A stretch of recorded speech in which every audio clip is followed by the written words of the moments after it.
acerca de qué cosa es la hipertensión y creo que es momento de pasar a algo más importante, ¿no? En el aspecto de tener conciencia. ¿Por qué requiero mantener estable mi presión arterial? ¿Por qué? A ver, ¿por qué dices tú que es tan importante? ¿Por qué la requiero mantener estable? Bueno, pues antes que nada, aquí está parte del currículum que me define y que ya me hizo el favor la ingeniera Janet de comentar acerca de él. Y bueno, antes que otra cosa, la hipertensión, sabemos, como ya lo hemos comentado, que es parte de esto que llamamos síndrome metabólico, que es un grupo de enfermedades que se van a encontrar presentes en todos los países del mundo, en alto grado, en menor grado, y en alto grado, pues en Estados Unidos y México, definitivamente, y en muy bajo grado, pues en Japón y en Corea, ¿no? Definitivamente el país nipón es uno de los que definitivo trabaja bastante contra el síndrome metabólico y todo va en base a algo bien importante que se llaman costumbres. Bueno, aquí en México entendemos que la hipertensión arterial va a estar presente. Ok, sí, va a estar presente en esto que es casi todas las personas que están en sobrepeso y obesidad comienzan a desarrollar hipertensión arterial. Hace rato uno de mis pacientes me decía, bueno, doctora, ¿qué es lo más importante? O sea, ¿qué es lo que provoca todos estos problemas? ¿Usted qué cree que es? Definitivamente es el sobrepeso y la obesidad. Por eso es bien importante comprender que cuando estamos más allá del peso, de la longitud, ¿verdad? Del volumen que debería de tener cada uno de nosotros, es donde se empiezan a desarrollar alteraciones dentro de nuestro organismo que nos lleva a presentar precisamente que se llama hipertensión arterial. Sabemos que afecta a los adultos, sabemos que ya empezó a afectar a los niños también, por supuesto, y estas palabras, es un asesino silencioso. ¿Por qué razón? Porque tú puedes tener hipertensión y no darte cuenta debido a que las primeras ocasiones no causa síntomas. Nuestro cuerpo es tan completo y maravilloso que cuando se empieza a subir la presión no hay una sintomatología específica, a lo mejor un leve dolor de cabeza, un leve malestar y eso es todo, se comienza a adaptar el organismo y empezamos a tener la presión arterial elevada todo el tiempo y sin embargo pues no hay en sí algo que nos pueda identificar, ¿verdad? Salvo que estemos muy al pendiente de nuestro cuerpo. Y las complicaciones, que es de lo que vamos a hablar hoy, van a presentarse antes o después, definitivamente, y pueden ser a nivel de cerebro, a nivel de corazón y a nivel de riñón. Precisamente el día de hoy vamos a hablar del riñón cuando se enferma, cuando tu presión arterial está descontrolada, cuando tu glucosa está descontrolada y eso va a causar una insuficiencia renal. Entendemos entonces que la enfermedad renal puede ser crónica, puede ser aguda y la crónica está en relación a la diabetes y a la hipertensión, obviamente descontroladas. Dentro del Día Mundial del Riñón, que es efectivamente los días 9 de marzo, pues nos va a informar que el riñón específicamente es el encargado de filtrar el desecho y el exceso de líquidos en la sangre, de esa manera quitando esos desechos, quitando esa basura de todo nuestro organismo y estos pues son dos generalmente, van a estar ubicados a la altura de la cintura, ¿verdad? El área lumbar y bueno, pues ellos están dedicados a filtrar, eso es lo que hacen, filtran para limpiar, son como una coladera y enseguida lo vamos a ver. Esta enfermedad renal pues tiene una prevalencia, es decir, se presenta en gran cantidad de personas y aquí en esta estadística que te presento es arriba de los 65 años, pero déjame decirte que en personas que empiezan a desarrollar la diabetes o la hipertensión desde edades tan jóvenes como la tercera década, 22, 25, 30 años, si no hay un cuidado, un autocuidado específico, pueden presentar esta enfermedad incluso antes o esta consecuencia muchísimo antes que los 65 años.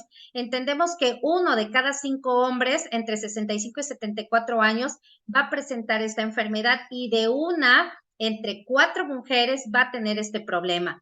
En las personas de más de 75 años serían 2 de cada 5 varones y 3 de cada 5 mujeres. Entonces, si te das cuenta, esta enfermedad es prevalencia en todos lados, a nadie respeta. En Estados Unidos se dice que 1 de cada 7 personas, indistinto si son hombres o son mujeres, van a tener esta enfermedad en un momento determinado. Y bueno, pues déjame decirte que aquí en México Hay algunos estudios donde han estimado una prevalencia del 12.2% en la población en general. Quiere decir que aunque tú no curses diabetes, tú no curses hipertensión, pero tienes otros datos de síndrome metabólico como obesidad, y a esa obesidad le agregas el hecho de ser fumador, de ser tomador, de comer mal, de no tener horarios para tus alimentos, bueno, pues ahí ya estamos teniendo también varios factores de riesgo.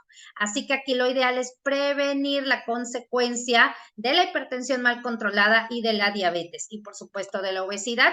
Así que el secretario de Salud, Jorge Alcocer Varela, dice que no hay aquí en México y yo diría que en todos los otros países, no hay un sistema de salud con la capacidad económica para poder solventar a un grupo enorme de gente que tenga una insuficiencia renal. Por eso es que el arma, ¿verdad? La herramienta que más vamos a utilizar nosotros es la prevención.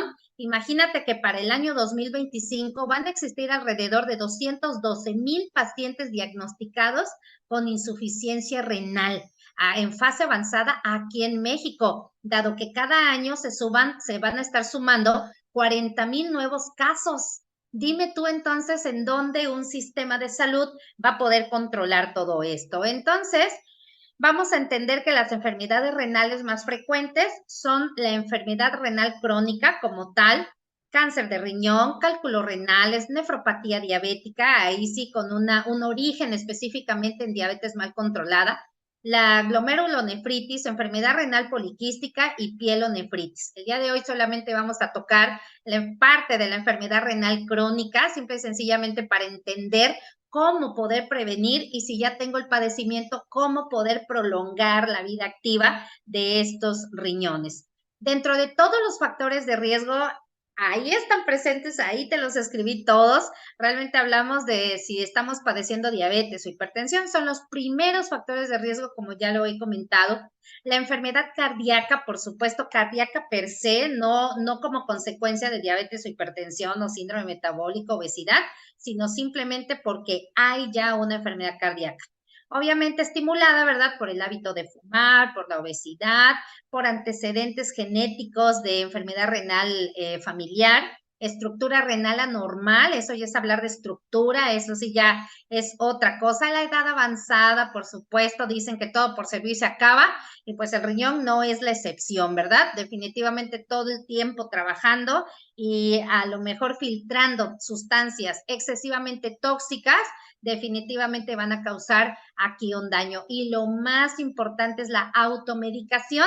Si tú tienes un dolorcito y se te ocurre tomarte algo cuando ya hay un padecimiento como diabetes, hipertensión, obesidad, algún problema mayor en el caso de hormonas o alguna otra circunstancia, pues eso va a hacer que pueda haber un efecto contrario y por supuesto una acción más grave de lo normal en nuestros riñones y en todo nuestro cuerpo. Al final somos un todo que va a estar relacionado con los problemas renales. Y bueno, si eso sucede en el exterior, ¿qué pasa en el interior de nuestro micromundo? Es decir, ¿qué pasa en el interior de tu cuerpo, de tus células? ¿Cómo es que esta enfermedad renal llega a tu cuerpo y se va a mantener allí porque ya no es algo que se pueda quitar, lamentablemente? Y bueno, vamos a hablar un poquito de esto que se llama fisiopatología. ¿Cómo es que se va a formar la insuficiencia renal, estos factores que van a estar actuando, todos ellos, para que se genere una enfermedad renal? Bueno, quiero que pongas mucha atención que la diabetes mellitus o la glucosa elevada, la presión elevada, van a causar principalmente estos factores que vamos a determinar el día de hoy, que son los productos avanzados de la glicosilación o glicación, el estrés oxidativo y la inflamación. Todos los demás son factores que pueden estar o no presentes en una enfermedad como esta y sumados al problema genético, a la susceptibilidad genética, si en tu familia ha habido algún problema de riñoncitos afectados, bueno, pues ya todos tienen una carga genética para eso y todo esto va a originar algo llamado nefropatía diabética y o alguna alteración por la presión arterial elevada, principalmente por el estrés oxidativo, por la inflamación y por los productos avanzados de la glicación. Ahora, ¿cómo es que progresa la enfermedad renal? ¿Cómo se genera? Bueno, aquí vamos a ver términos médicos que vamos a trabajar de la mejor manera para entender todos. Cuando hablamos de la hipertensión capilar glomerular, imagínate que todo tu cuerpo es una serie de tubos. Bueno, el riñón también tiene su serie de tubitos, ¿verdad? Que van a pasar, está el tubo, luego hay una coladera y luego ahí sigue el siguiente tubo. Cuando estamos en el primer tubo, se aumenta la presión arterial de este tubito, si se empieza a presentar mayor aumento de la presión que puede ser en todo tu cuerpo, porque estamos hablando de hipertensión arterial mal controlada, esa misma presión llega a causar daño en los vasitos sanguíneos que están junto a este tubito. Después de ese tubito aparece la permeabilidad glomerular a macromoléculas. Quiere decir que esa coladera, tu riñón o esta parte de la nefrona, que es la célula del riñón, imagínate que esa parte es como una coladera. Tú sabes, tú y yo sabemos que la coladera va a estar disponible para dejar que no pasen las sustancias grandes, las verduras o los frijoles que estemos limpiando con la coladera, y a través de los hoyitos de la coladera va a pasar el agua, ¿verdad? Lo mismo sucede con el riñón. Hay un tubo en donde van a estar cayendo estas sustancias que pueden ser las sustancias tóxicas, el agua, algunas otras cosas, y van a caer a esa coladera. Esa permeabilidad se refiere a que de pronto no solamente van a pasar las partículas pequeñas y el agua, sino que de pronto los agujeritos de nuestra coladera se empiezan a hacer más grandes y empiezan a dejar pasar moléculas más grandes, es decir, glucosa, proteínas, cosas que generalmente se quedan atrapados allí en esta coladera. Cuando esto sucede, empiezan a filtrarse proteínas y estas proteínas pasan al otro tubo, que es un tubo donde nada más pasan desechos, pero son desechos chiquititos, los cuales empiezan a irse hacia la vejiga, se junta la orina y de ahí van a salir. Bueno, pues resulta que esas proteínas se comienzan a pasar a este tubo donde está un poquito más sucio, por así decirlo, y ahí es donde se empiezan a pegar en las paredes estas proteínas. Cuando se empiezan a pegar en las paredes, empieza a haber una absorción de estas proteínas a nivel de los túbulos, es decir, este tubo que después de la coladera se da cuenta que están pasando proteínas y dice, no, a ver, espérame, estas no tendrían que pasar, estas sí sirven, y trata de recolectarlas, pero estas proteínas, en vez de pasar otra vez hacia tu circulación y darte nuevamente hacia tu cuerpo, se van a quedar atrapadas en las células que están por allí cerca y empiezan a producir alteraciones a nivel de la misma célula. Todo esto va a empezar a estimular a ciertos factores de la inflamación, como es el factor NF-κB, que en algunas otras ocasiones ya hemos comentado, ya hemos platicado. Y bueno, aquí la idea es que una vez que se generan estos factores proinflamatorios, comienza a haber una reacción dentro del interior de estos tubos, dentro del riñoncito, que empiezan a producir generalmente algunas otras reacciones que van a dar origen también a una cicatrización.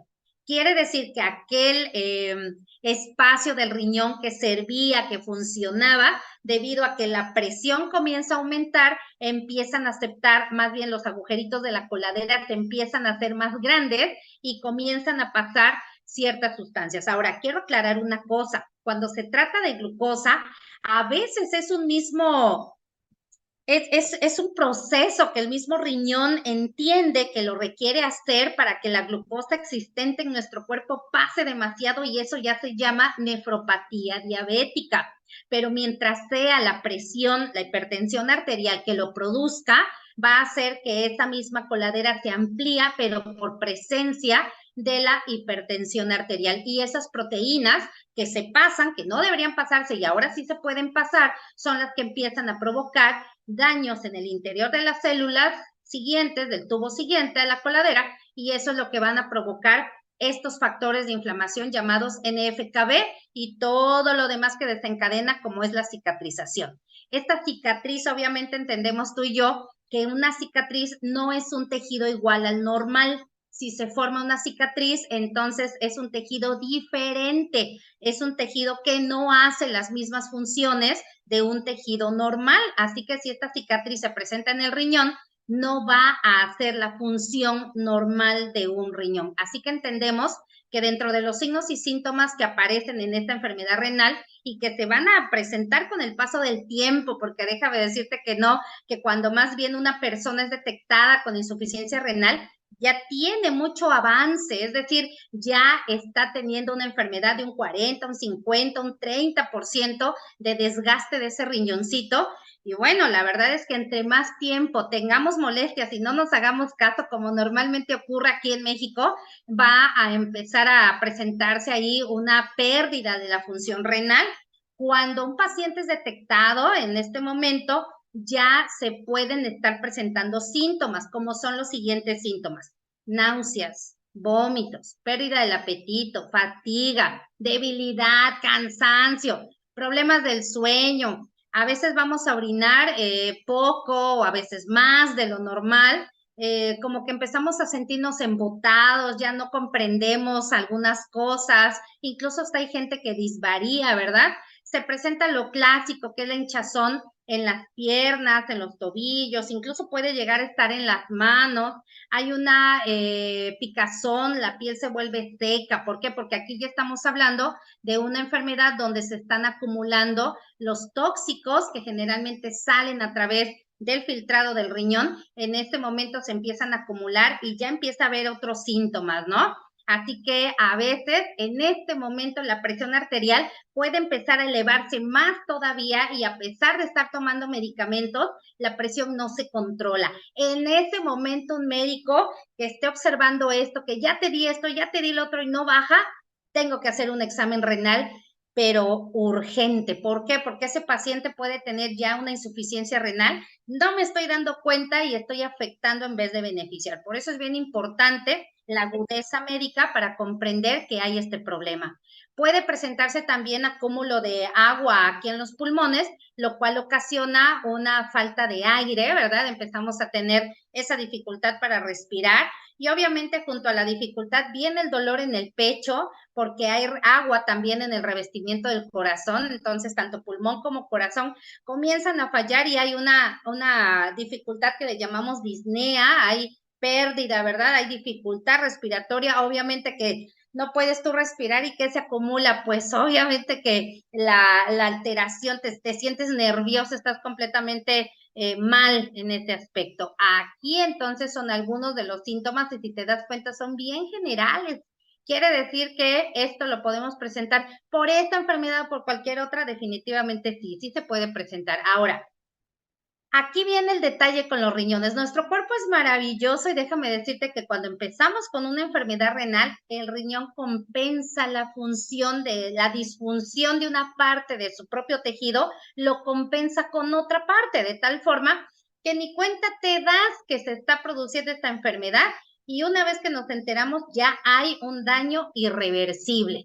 Eso es lo que se dice, ¿verdad? Irreversible y pueden ser estas complicaciones. Ahora, ¿esto quiere decir que hay complicaciones de la complicación? Pues sí, sí, también los puede haber. Y otra complicación de la misma complicación es el hecho de que la presión arterial sea completamente descontrolada y que no la podemos nosotros manejar. Hay anemia también, así que pues ya mis compañeros médicos saben que se presenta un pacientito que es hipertenso, le hago la biometría y sale anémico, cuidado, porque ese paciente tiene un problema ya de ahí del riñón, más que nada de las glándulas que están encima de este riñoncito. Hay problemas con las grasas, problemas con todo nuestro cuerpo, porque todo está en relación, recuerda muy bien. Ahora, ¿cuál sería el tratamiento? Tú y yo quedamos que lo ideal es un tratamiento preventivo, pero ¿qué pasa si ya hay una insuficiencia renal de tiempo? ¿Qué pasa si ya hay un filtrado glomerular, es decir,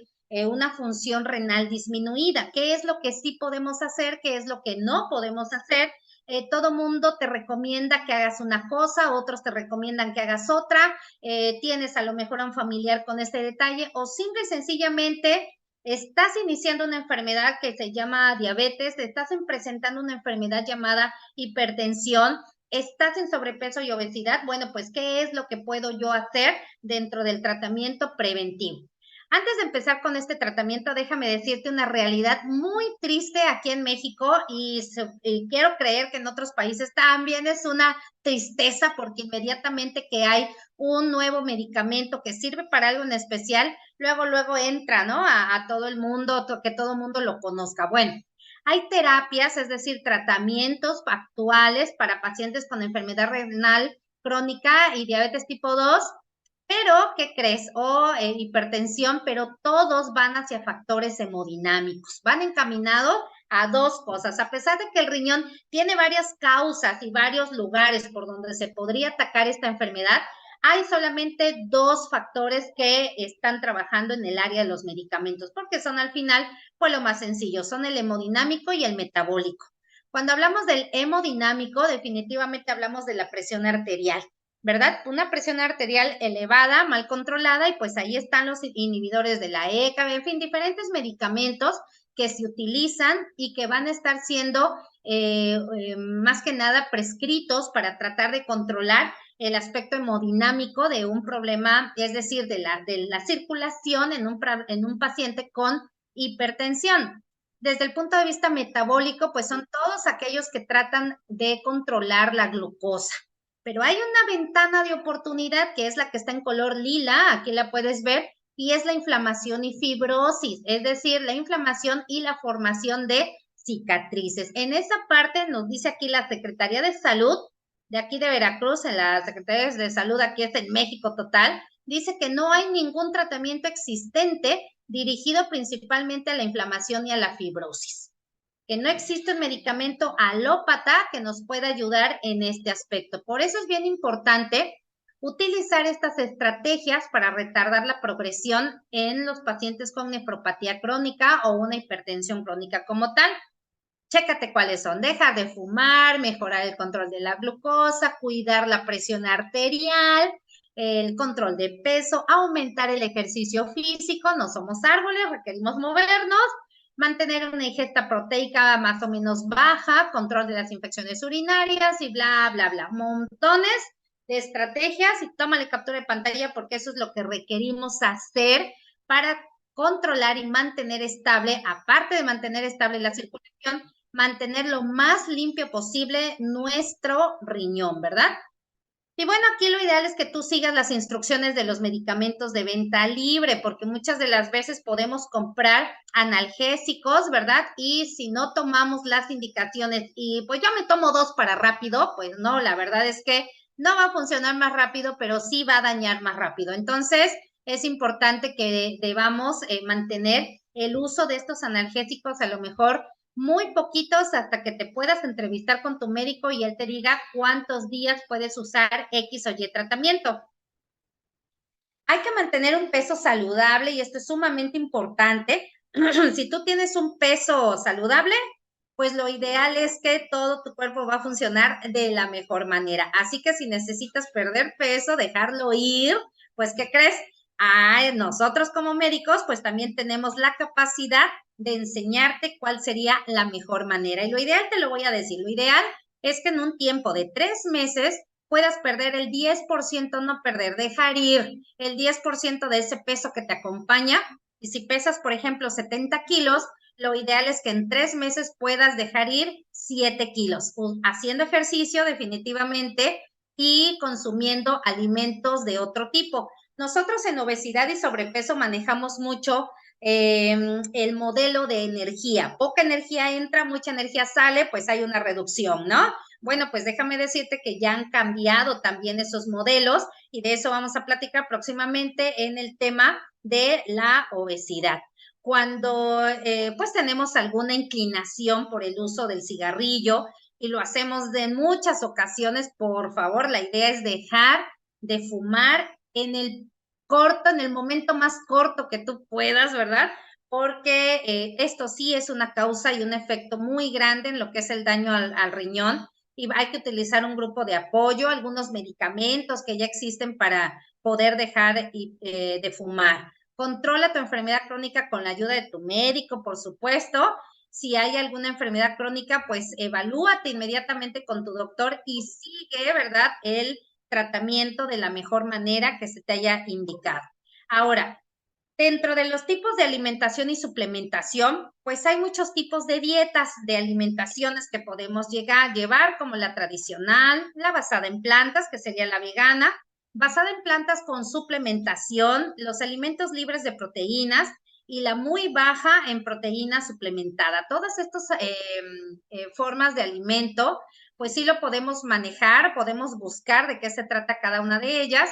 Y bueno, aquí yo te puedo decir rápidamente que la educación nutricional obviamente es básica y requiere incluir esto que estamos viendo, ¿verdad? Aroma, textura, presentación, que sea la ideal, que contenga ciertas cantidades de carbohidratos, de sodio, de potasio, cuidar la cantidad de agua que consumimos, cuidar la cantidad de sal que vamos a consumir. Y bueno, pues esto es bien importante. Así que cuando hay una enfermedad como esta, o simplemente la queremos evitar o prevenir, vamos a preferir mejor hidratos de carbono complejos. Quiere decir que prefiero que consuma cereales, vegetales sin almidón, legumbres, tubérculos, todos los que aparecen aquí en la parte donde dice fibrosos o donde están las partes que tienen las palomitas. Hay que restringir algunos azúcares simples, como el azúcar como tal, la mermelada, repostería, pan. Eso es lo que hay que evitar en la mayor cantidad posible, porque de ahí es donde viene más que nada la alteración en la glucosa. Si vamos a hablar de grasas, lo ideal es preferir el aceite de aguacate o de canola, el de coco, ¿verdad? El aceite de pescado, el de oliva, semillas, preferirlos por encima de las frituras, de las mantequitas, de la mantequilla, de las grasas de origen animal, definitivamente. Cuando hablamos de una enfermedad, ya como la enfermedad renal crónica, pues lo ideal es consumir proteínas que sean muy cuidadosamente su alimentación, ¿verdad? Más que nada porque el consumo de carnes rojas ya está más que asociada con la progresión de la misma enfermedad renal. Eso es bien importante saber que hay que disminuirla, sino quitarla por completo. Y vamos a consumir más frutas y verduras, ya que están asociadas a una disminución en la progresión de esta enfermedad renal crónica, si es que ya existe. Vamos a hacer un balance entre la proteína vegetal y la proteína animal. Así que bueno, aquí la idea es entender cómo funciona cada una de estas dietas, ¿verdad? Y cuál es la mejor manera de consumirla tú, porque ahora en los nuevos modelos hablamos de cómo lo comes, cuándo lo comes y con qué lo comes, cómo lo acompañas, ¿verdad? Eso es sumamente importante. Ahora, hablando del sodio, de la sal, mucha gente piensa que una vez que hay una enfermedad renal ya no puedes consumir sal. Bueno, pues déjame decirte que sí puedes, pero con restricciones. Ahí hablan de una restricción leve, moderada, severa y muy estricta. Y esto tiene que ver con el nivel de insuficiencia renal que puede estar presentando tu paciente o tú. Hay algunas sustancias que definitivamente vamos a dejar de lado, como se ven aquí estas sopitas, ¿verdad? Esta sopita preparada, pero viene una sopita que ya nada más le echas agua. Bueno, pues aquí están los sellitos, ¿verdad? Que dice exceso de sodio, evidentemente eso lo vas a evitar. Y bueno, hay que entender que un gramo de sal son 400 miligramos de sodio, y aquí es donde en una insuficiencia renal ya establecida, nuestro nutriólogo es el quien nos va a dar la cantidad de sal adecuada para cada paciente. Ahora, el agua. El agua es bien importante comprender que a veces si lo tomas en exceso es malo, pero también si no lo tomas tanto, pues puede ser contraproducente. Entonces, por eso es bien importante personalizar. Cada persona ya con un filtrado glomerular comprometido, ¿verdad? Ya requiere cierta cantidad de agua. Y si dentro de esto a la persona, a ti como paciente o a ti no, a un paciente que tú conozcas, le dieron cierta cantidad de agua, pues créeme que hasta todo lo que ves aquí, estos grupos de alimentos como cereales, leguminosas, verduras, frutas, todo va a contener, ¿qué cosa? Cierta cantidad de líquido, y todo es contable, todo se requiere contar en nuestro paciente de tal manera que vamos a encontrar la cantidad de líquido adecuada para que consuma esta persona de la cual estamos hablando. De manera general, para las personas sanas, déjame decirte que lo ideal es consumir de 1,5 litros hasta 2 litros de agua al día. Y aquí se incluye café, tus líquidos, tu té, a lo mejor tu jugo verde, todo lo que contenga agua, todo lo que comes, se va a contabilizar hasta cerca de 2 litros. Hay gente que toma 3 litros de agua constante y esto la verdad es que también daña el riñón si es que lo hacemos de manera completamente indiscriminada. El riñón no es una parte de nuestro cuerpo que hay que cuidar también mucho. Dentro de todo esto entra la suplementación. Por supuesto que los omegas son unas sustancias que sí te diría que es muy importante que los consumamos y aquí te los presento pues en cápsulas, pero tú también los puedes conseguir a través del consumo de nueces, de chía, de, por ejemplo, cacahuates, semillas de girasol, semillas de calabaza, ¿verdad?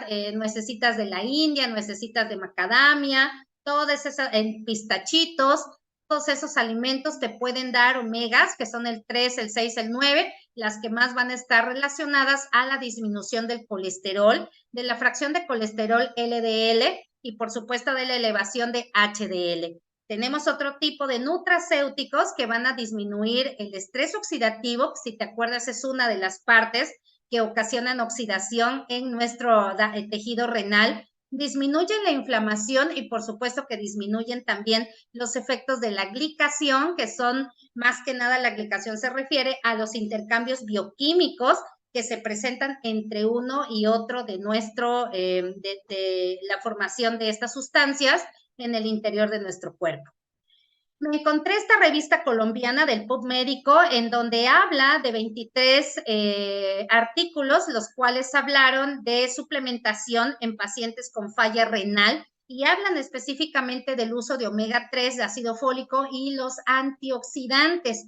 Los nutracéuticos también son antioxidantes de la misma línea, ¿verdad? De la primera línea de antioxidantes. Estos mismos estudios sugieren que los suplementos y o complementos nutricionales pueden retrasar el deterioro renal progresivo y reducir los marcadores de riesgo cardiovascular, principalmente en aquellos compuestos por antioxidantes y omega 3. Entendemos que la inflamación crónica, ¿verdad?, se va a presentar en todo nuestro cuerpo gracias a la acción de ciertos elementos de nuestro propio sistema inmunológico que son los macrófagos, los cuales pueden producir un daño tisular activando la formación de radicales libres y otros elementos oxidantes que van a ser tóxicos para tu célula. Si estas células se mueren, los tejidos se dañan y dejan de hacer su función, dando lugar a enfermedades de tipo crónico. Entre estas enfermedades crónicas están la diabetes, la artritis reumatoide, el asma, la enfermedad inflamatoria intestinal, la enfermedad renal crónica, entre otras. Por eso es bien importante que conozcamos los radicales libres se encuentran en todo nuestro cuerpo. Ya hemos volteado mucho a ver a estos radicales libres que provocan estrés oxidativo y déjame decirte que lo ideal es estimular a los antioxidantes primarios mitocondriales como son la superóxido dismutasa, la catalasa y la glutatión peroxidasa. Ahora, te recuerdo que si los medicamentos alópatas van dirigidos al área hemodinámica y al área metabólica, pero dejan de lado la inflamación y la fibrosis, bueno, pues vamos a conocer cómo los suplementos van a empezar a actuar, los nutrientes en especial, ¿verdad?, en esta área de la inflamación y la fibrosis. ¿Cómo? Pues utilizando nanotecnología. Hay metabolitos, ¿verdad? Hay sustancias que van a ser encapsuladas y esa es la manera, en una cápsula nanométrica que van a llegar a los tejidos de todo tu cuerpo, no solamente el renal, sino a todo tu cuerpo y lo más importante es que nos va a dar energía y vamos a trabajar la inflamación. Presento precisamente a Belash. Belash está presente en este sobre que te voy a mostrar aquí, muy fácil de digerir, ahorita vamos a ver cómo, y resulta que va a reducir la inflamación crónica e inhibir la inflamación aguda que se empiece a formar.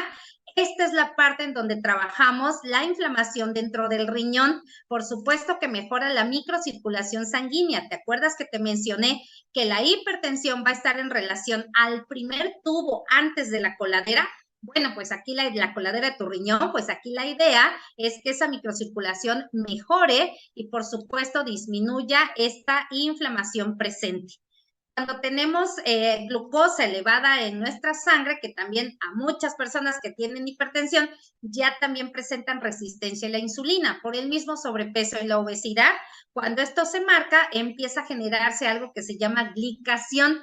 ¿Te acuerdas que hablamos que también hay procesos de glicación? Bueno, en un daño renal. Bueno, pues eso es lo primero que causa el daño renal. Con esto precisamente vamos a empezar a controlar la glucosa de la sangre para que la glicación comience a retirarse. Ahora, ¿qué cosa es la glicación? Pues es un cambio bioquímico permanente que se va a dar entre ciertos elementos, entre proteínas, azúcares, y eso va a provocar que se afecten todos nuestros organismos, nuestro cuerpo principalmente, y los tejidos del riñón no se salvan, también van a ser afectados por estos compuestos de la glicación. Estos son los que van a producir, van a estimular este factor NF-κB y van a generar entonces inflamación crónica y aguda. Esta inflamación es aguda primariamente y posteriormente pasa a ser crónica, en donde ya causa la muerte de muchas de las nefronas de nuestro propio riñoncito. Así que cuando estos AGEs y ALES se comienzan a acumular, van a debilitar todo nuestro cuerpo, no solamente el sistema inmunológico, o en todo caso la alteración en el ADN, también van a provocar inflamación.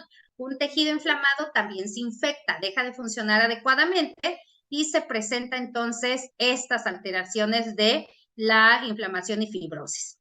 Hay otro de nuestros nutrientes, aparte de Velash, vamos a tener acronuit, el cual va a tener un efecto extra antioxidante debido a al hidroxitirosol que contiene.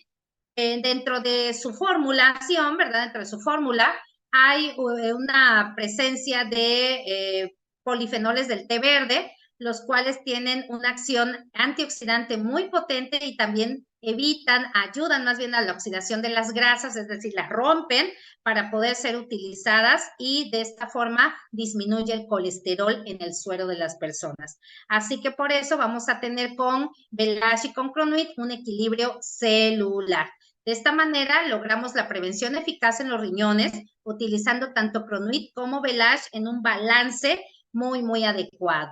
Por eso es bien importante comprender que en un vaso con agua, ¿verdad? Yo puedo utilizar medio litro, que es en donde esto es lo ideal.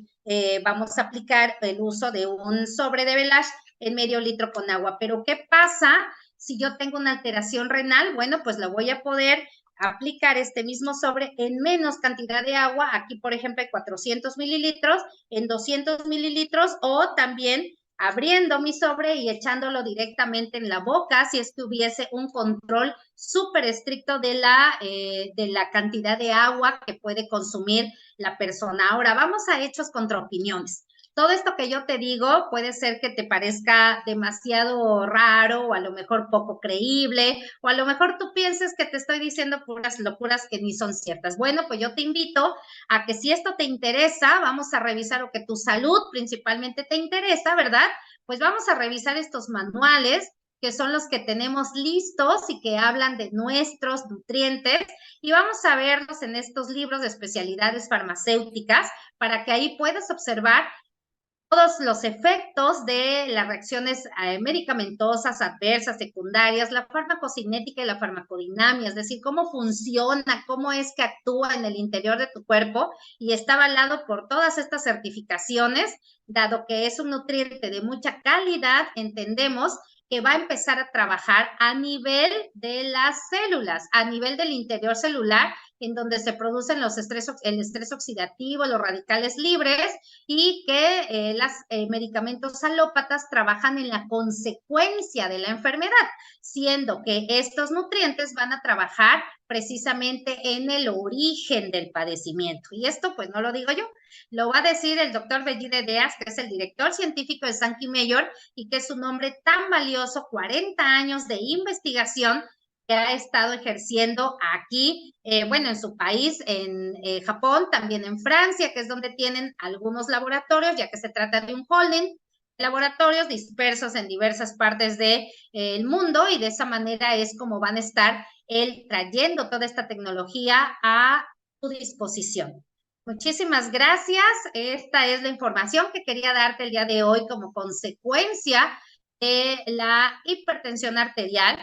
Y bueno, pues yo espero que te haya quedado claro la información. Y bueno, tan sencillo como que tú abras tu sobre de Velage y lo disuelvas, ¿verdad? En este vaso de agüita, lo vamos a echar tranquilamente. Si te das cuenta, el vaso es puro plástico, no vamos a estar utilizando aquí nada de metal, dado que la nanotecnología es sensible al metal, se pueden romper esas partículas que están formadas, y lo único que vamos a hacer es mezclar nuestro nutriente de esta manera y posteriormente está listo para que tú puedas disfrutarlo con su sabor delicioso a lima limón. Y bueno, pues muchísimas gracias, está listo nuestro Velage. Muchísimas gracias a todos.